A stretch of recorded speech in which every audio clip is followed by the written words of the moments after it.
and welcome to the BIMA Awards Showcase 2025.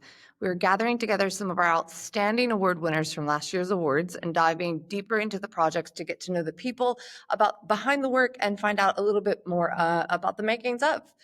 The BIMA Awards are the UK's longest standing and most prestigious digital and technology awards. Established in 1985, they've set the gold standard in digital excellence for 40 years, recognizing the work in British digital that pushes boundaries and creates real impact against business, culture, and society. The BIMA Awards celebrate impact when the best of British creativity meets technology and innovation. The awards categories are separated into three areas of British ingenuity: creativity, technology, and special sector. Today, I am delighted to have the Digitas senior creative team here with me to discuss an incredible piece of work that won gold and silver across 6 categories last year. Capture the Store won gold in consumer, gold in use of digital media, silver in popular culture, alongside another piece of work, LearnSmart, which received gold in creative, silver in audiovisual, and silver in education. Before I ask them to join me, let's take a look at this award-winning entry of Capture the Store. Stream sniping is banned in gaming. Players watch streamers play live, drop into the same game, and defeat them for a fake sense of achievement. Not getting teabagged and stream sniped in my first game. Not a fair fight. That guy's been in my game 4 times in a row. It's like playing battleships when you can see your opponent's board. Stop watching me! But in 2023, it was everywhere, which told us one thing. I'm in a game with Nick. Gamers will do anything to go head-to-head with their idols. So a new player in the sector, stepped in to make a name for themselves. Instead of illegally tracking the streamers, we told gamers exactly where to find them. Introducing Capture the Store, a chance for stream snipers to legitimately prove themselves. 1v1 in an EE game store, guarded by the world's biggest players. No way. Beat the streamer? Capture the Store. Enter gaming folklore as the player that beat Nick A30. No! Overnight, thousands signed up as challengers. Welcome to Capture the Store. You just need to beat me for a chance to win. You can win some of the latest gaming equipment. The matches played out live on Twitch for everyone to watch. Huge audiences filled our digital stadium for a weekend of epic battles. The streamers got payback for years of being stream sniped. Oh my god. He goes down. He is, that's why. Woo! And they went from a brand phoning it in on gaming to having a store players fought to get into.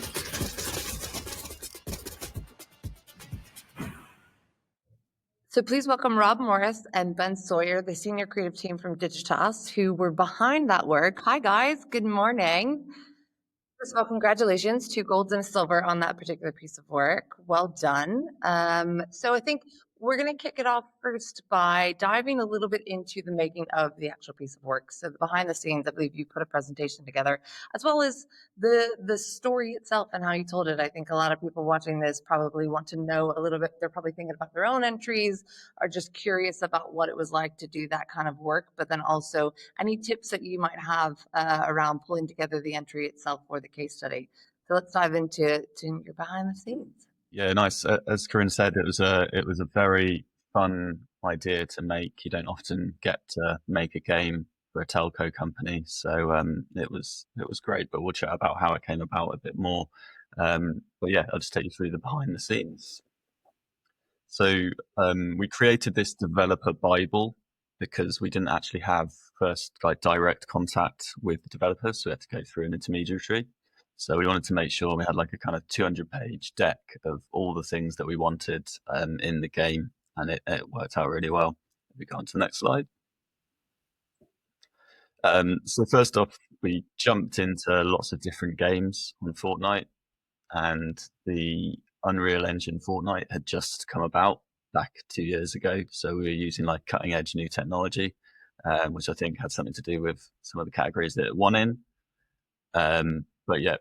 And then we used Ben's knowledge of gaming and knowing like that you have to have different ways of getting in and people have different play styles. So that was really fun. If you click on through, there's just a little bit of video there.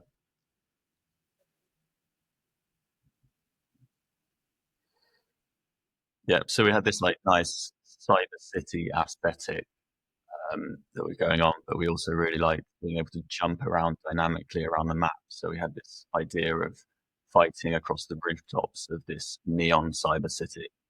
I'll go into the aesthetic now.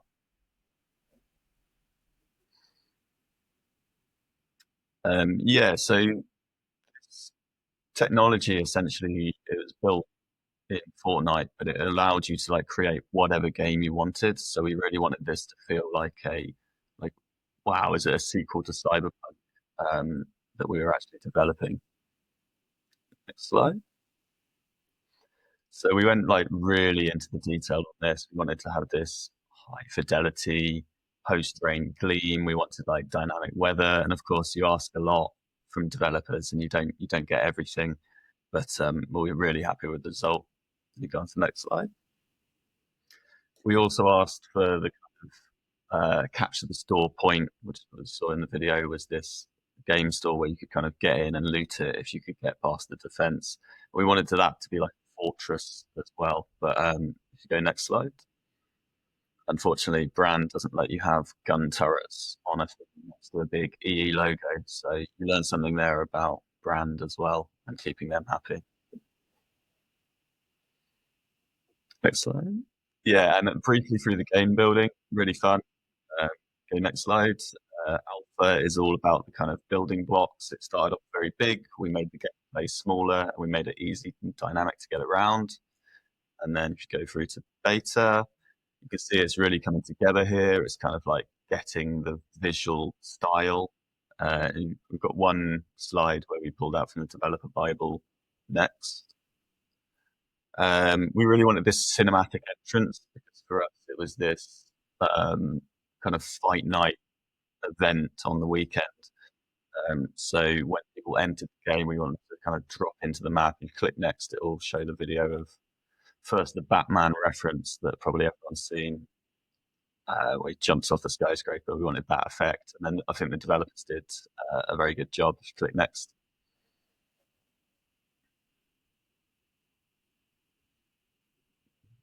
This also allowed everyone to have a really good look at the map, and I think we worked out that, like, while being not over EE branding was in the game like 89% of the time. Next. Cool, and beta, you can see like it's looking really good there, like the fidelity of it. I think we were just fixing like turning the lights on, making them shine at the EE logo, things like that. And next slide. Yeah, I'm really happy with the gold. You can just kind of flick through a few of these references. But yeah, right from the kind of long range fighting to the up close detail in the store of the gaming hardware, we're really happy with the result. And it was this kind of fight night spectacle, and we got 4 of the best streamers in the world across the Atlantic and the UK to guard this store and essentially not let anyone in, which was fun. Next slide. Yeah, and a bit more of the map there. Next. Nice. I guess now's a good time to kind of show you that there's 2 parts to kind of making the idea, but then there's the making of the case study. And I think we want to show you the first case study we made, which was quite rushed in, and then talk about maybe the differences between the one that we first showed you at the top of the chat. EE was about to launch a new gaming store. The problem was they had 0 XP in the sector. Oh, no! In the UK, they are only known as a mobile phone brand. We had to show players they not only had the goods, they get the game. To do that, we built a store in the biggest game this side of Rainbow Road. Of course, many brands have built stores in games. But does anyone actually use them? We had to give gamers a reason to play. Introducing Capture the Store, an EE store full of free gaming gear. But the real reason players wanted to get in? The chance to go head-to-head with the world's best streamers guarding it. Welcome to Capture the Store. When I'm streaming this map, you just need to beat me for a chance to win. Before this, taking on their favourite streamers was something they could only do by breaking the rules and stream sniping. Stop watching me! Honestly, off! Beat the streamers. Capture the store. Enter gaming folklore. You want your name written into history, you have to pay the price. As the player that beat Nick A30. All right, I'm in. We weren't short of challenges. The matches played out on Twitch for everyone to watch. Huge audiences filled our digital stadium for a weekend of epic battles. Get out. Oh my god. What? And EE, they went from a brand phoning it in on gaming to having a store players fought to get into.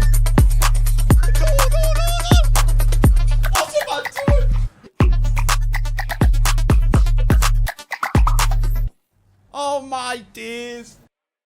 Nice. Yeah, so yeah, if you want to jump in and talk about the difference in the case studies there, I think, as we've just shown, the first one that we showed you, I think, had a really nailed on, really tight insight, and it was all around stream snipers, and we kind of touched on it on the first version of the case study, which is the one we just showed you. But we entered it into the one show and we got merit. But from speaking to some of the judges and from getting a bit more feedback, we realized that we really needed to hone in and tell our story in a much more clear way. And that's when we kind of developed a completely new case study and a completely new script that we think works a lot better. And obviously it did, because we managed to get gold at BIMA. So yeah, we kind of really did change and learn from our first case study. It was almost like version 1 and version 2, almost like going from the beta in the game to the gold version with the case study on the second go. And then I think when we got that much deeper into the insight about stream sniping, I think it brought the work to life in a much more interesting way. And obviously that reflected in the way that the judges awarded it. So yeah, that's just a little bit of kind of insight into how we developed our case study, from just being quite generic around gaming to being really insight driven and telling a really sharp story. So yeah, that's just a little bit of a insight into how we as a team Digitas kind of moved our case study based on feedback. Yeah, you can see that the same elements are in there, but it was the kind of ordering of it. Instead of putting that stream sniping tension to the back, it was like straight up at the front. And then, yeah, a much kind of tighter delivery of it as well. Like the kind of set up the tension, the problem, the grit in the oyster first, and then like our solution to it and how it jumped into gaming culture. I think that's really interesting, the correlation between what you just said, Ben, of crafting the actual game experience and then crafting of the case study. I'm curious to know, you just touched on stream sniping, but one of the categories that it won gold in was the consumer category, which is really digital transformation that's altered how consumers interact with brands. And so innovation in emerging channels, new data sets, like understanding new consumer behaviors.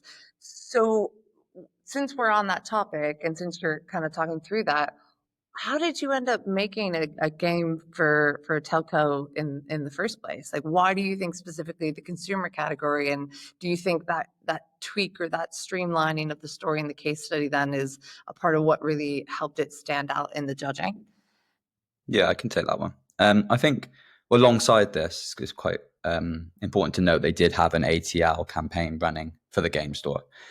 But I think EE smartly realized that if they're going to talk to an audience that are incredibly hard to reach and probably aren't on traditional media, they probably need to speak to them in their own backyard or in where they're actually playing. It'd be like, I think a nice analogy is like you play a film trailer in a cinema because you know people like watching films. So could we actually turn up where they're already engaging constantly? And that's when we landed on this idea of let's actually put ourselves into the game rather than just sitting alongside it. And I think what the idea does smartly is it really challenges that perception of what a campaign can be and what content can be, and how we can sit and do both at the same time. And obviously all this played out on Twitch, which is where most of gamers, especially serious gamers or even casual gamers now, watch a lot of content. So it was a very conscious decision to try and intercept them instead of just talk to them. Yeah, that makes total sense. It's interesting. We've got a lot of audiences we're talking about. So you've got the judging audience, you've got the gaming audience, you've got the game developers. I want to go back to something that you said at the beginning, Rob, when you were sort of going through a bit of the behind the scenes there. And I know you've got a few more slides around some of that craft, which maybe we can dive back into. But you said 200-page game developer Bible. That is incredible. Like, first of all, what was it like actually working with video game developers on something that certainly EE had never done before? I don't if you'd ever done before, but then also being able to translate that vision. I mean, it was very cool to see like the Batman reference and then see how that got translated, but evolved creatively based off your vision in the game. So talk to us a little bit more about what that's like, and then talk to us about some of the other craft elements. I saw you had typography in there. Maybe we can go through some of that. Yeah, great. I think we kind of snidely pointed it out in the second case study that you saw. We say that a lot of brands build gaming environments, and we knew that as well. But ours was a kind of first-person shooter fighting thing, which is meant to be an entertainment piece, like a fight night. But yeah, I think Ben is a massive gamer. I'm a kind of introduced to gaming throughout this campaign, and I've got a massive attention to detail.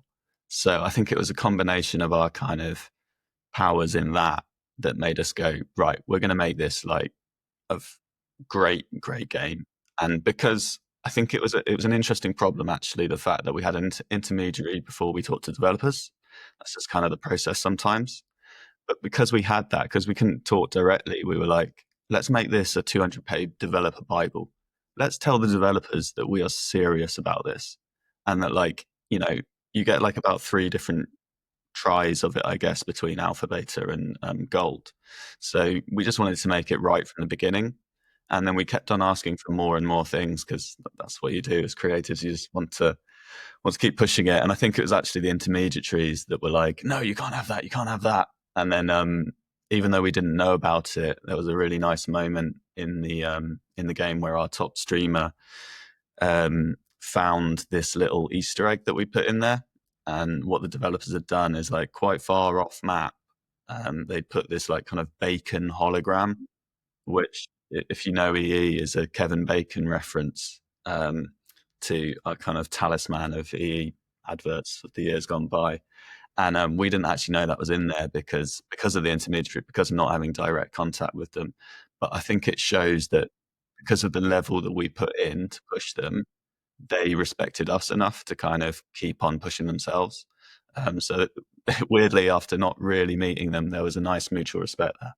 I think also, just to add to that, as advertising creatives, we're used to doing a shoot and getting one try, and Rob kind of alluded to it there.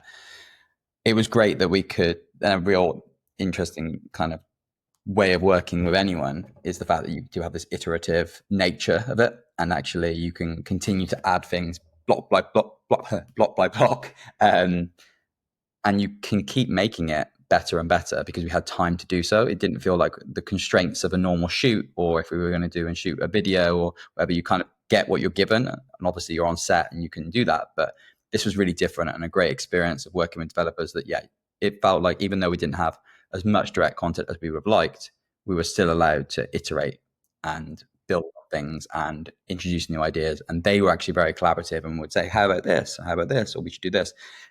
So I think together it was a great process in the end. And it spanned 6 months. So it was a long process too. So yeah. Yeah. And important to mention that we were actually testing the game with the game testers. So, you know, each night or whatever, we'd jump into the game, play around, say there's a bug there, we can't get from this building to that building. So, like, we were in it, which was great. Yeah, you were the makers and the players. Yeah. So Ben, as Rob said a few times that you are very into gaming, very much a world that you personally love and are passionate about. Gaming, I think, is no longer a niche thing. I think for a long time, people kind of thought it was just for hardcore gamers. You launched this, though, specifically to hardcore gamers. Why was that? Why did you specifically decide to go for that versus kind of a more larger scale casual gamer? What was behind that strategy?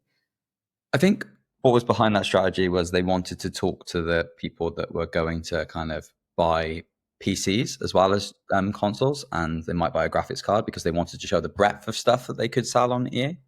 But also, while we did want kind of more hardcore gamers to play the game, the strategy was twofold because we wanted them to play, but we wanted the people who watch all these people on stream to see EE as a brand appearing on Twitch. So it was aimed at the gamers, but it was also aimed at the casual people that watch. And I think that's where the strength of the campaign lied as well. So like, I think we had a number like 2.2 million minutes of combined watched on Twitch, which shows you that, you know, there aren't that many hardcore gamers in the world, but there are a lot of people that watch. I think Nick A had like concurrently like 20,000 people watching his stream at any one time for the hour. So it just shows that you're constantly being, you're exposing the brand to a gaming audience, even if they're not even playing it. And that was kind of our approach. We wanted to create big match moments over a weekend rather than just this kind of like, oh, I might drop into a world that someone's built and play it for 5 minutes. We wanted people to engage with it for the hour or across the whole weekend. Got it. Yeah, that makes total sense. And I mean, again, in the consumer category, as you would expect, it's very much about how you're connecting to that specific consumer. And so as somebody who is in both the community has now crafted something award-winning for this community, what do you have any specific advice that you would give to any brand or any agency or anyone who's trying to make work for this audience, for a gaming audience? I think authenticity is key. I think they can spot it. If you haven't got it, they can spot it pretty quickly. So yeah, that would be my main thing. Find some interesting way of working with the gaming audience rather than just trying to advertise to them, because I think they won't engage with it as much as if you were to try and actually make work for them so that they can interact with, I think is key. And look at the insights. Like we looked at stream sniping, but I've seen lots of work that kind of taps into different insights or different technologies, as Rob alluded to at the start. We worked with Unreal Engine because that was the new thing, and that allowed us to have a lot more flexibility when we built our game. That makes sense. So, I mean, this was BIMA. This is so much about technology and creativity coming together. And you just kind of touched on Unreal Engine and that being a new technology at the time, and how this was more of an iterative creative process as opposed to kind of a linear creative process like we're used to. I think it would be remiss to not at least talk about AI once on this. So Unreal Engine actually is an AI-powered platform, even though it wasn't used or talked about necessarily as like just AI whenever it first came out. But do you think, how did that change the creative process? Or do you think that some of the new sort of either Gen AI or otherwise AI tools could have made this better, could have changed it? Like how, in terms of new technologies, would there be something now that you might do differently? Yeah, I think one thing that I would definitely do is I'd have weekends where you'd play against an AI player that could then talk back to you, for instance, and it would be our AI streamer that we could even do with the blessing of our streamers a likeness. So you might do Nick A30's AI bot that you can play against, and that would keep the map open for longer, and maybe over a week we'd see who beat him the quickest and give that person a prize. So that'd be a nice way of incorporating AI. But also I think it would be great for bug testing. Just instead of Rob and I loading up our PlayStations every night and trying to find errors, we'd get, an AI bot to kind of go in and just like rigorously test it over hours that we can't put in because we have to do work. It's a really interesting perspective in terms of, you said you wanted to create a weekend of stadium moments, and obviously the live and the real players are such a hook for this, but being able to create sort of that avatar as a way to have more longevity and more engagement, potentially long tail off something that you put so much effort in is is really interesting in terms of scalability of an engagement idea like this. I think we're almost out of time, but first of all, thank you. Let's just wrap up with what would, as people are sort of putting together their final entries, either for the consumer category, the media category, or otherwise, what are any final tips that you would give them, either crafting of the work or case study or anything else? Rob, I'll let you go first. I think, like, obviously it's about having the idea at the start, and the fact that we came to that and like surmised it and captured the store so quickly. And then I'll talk about it from an art direction perspective. It's like making that emblem, making that visual language. Corinne touched on, we designed a typeface for this, which was like a custom cyber thing. So we kind of made everything from the visual language go right through from case study that you saw and kind of case board.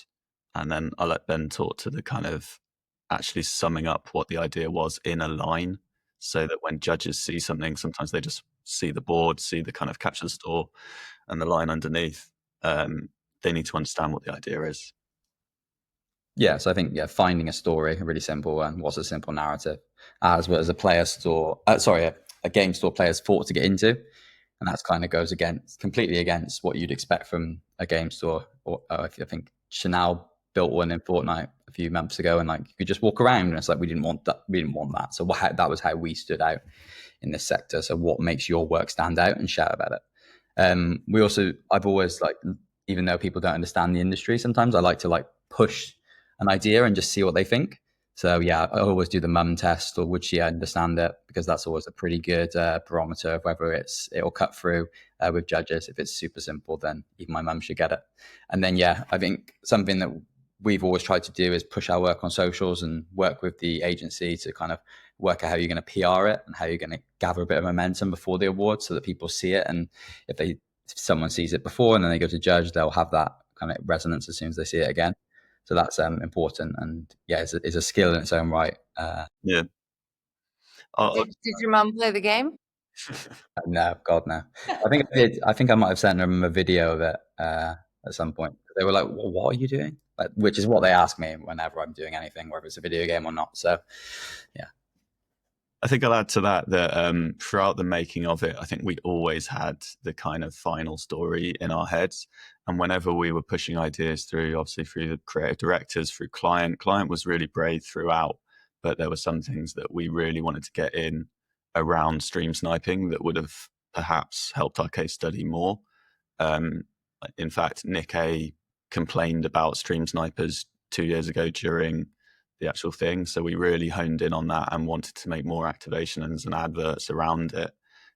In the end, due to time and such things, we had to go with more kind of simple creative to kind of get players involved. But I think it's like constantly having in the back of your head, like, what is that thing that actually makes this award winning, and keep on pushing it through the work as you're doing it. Amazing summation. Thank you both for sharing your insights and your tips. So what I'm taking from this is crafting case studies as much as you craft the work, finding new ways to iterate in that craft, regardless of who you're working with, and bacon holograms are the key to winning awards. But thank you to everyone. Don't forget that the extended deadline to submit your BIMA award is Thursday, July 31st. And thank you guys again. Thank you. That's fine. Thank you.